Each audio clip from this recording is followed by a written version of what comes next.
പ്രായപൂർത്തിയെത്തിയ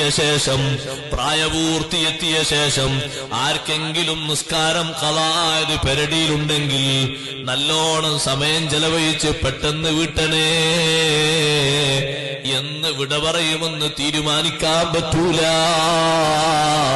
നിസ്കാരം പെരടിയിൽ വെച്ചിട്ട് നിങ്ങൾ വിട വാങ്ങിയാൽ മയ്യത്ത് നിസ്കാരം കൊണ്ട് അല്ലത് പുറത്തു തരൂല, തഹ്ലീൽ കൊണ്ട് അല്ല മാപ്പാക്കി തരൂല.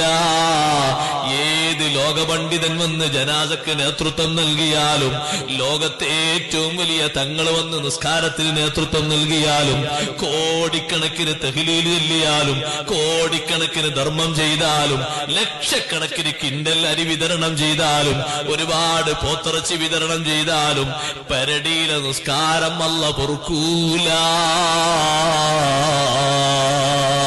നിസ്കാരം ഒന്ന് മാറ്റമുണ്ട്. നിസ്കാരമാണല്ലോ റബ്ബിലേക്ക് അടുപ്പിക്കുന്ന ഏറ്റവും വലിയ മാർഗം. അതുപോലെ ഒരു അമല് ദീനിൽ വേറെയില്ലല്ലോ.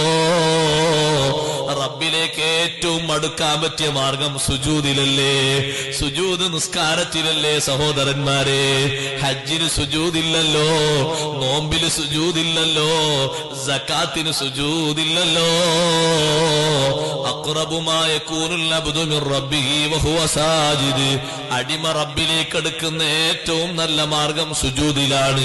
സുജൂദിൽ നെറ്റിവെച്ച്, സുജൂദിൽ കാൽമുട്ടി വെച്ച്, സുജൂദിൽ കാൽപാദം വെച്ച്, സുജൂദിൽ കൈപ്പള്ള വെച്ച്, സുജൂദിൽ മൂക്കമർത്തി വെച്ച്, എല്ലാവിധ വണക്കത്തോടെയും നാഥനായ റബ്ബിനോട് അവൻ പറയുന്നത് അല്ല കേൾക്കും പോലെ കേൾക്കുന്നൊരു രംഗം ലോകത്ത് വേറെയില്ലല്ലോ.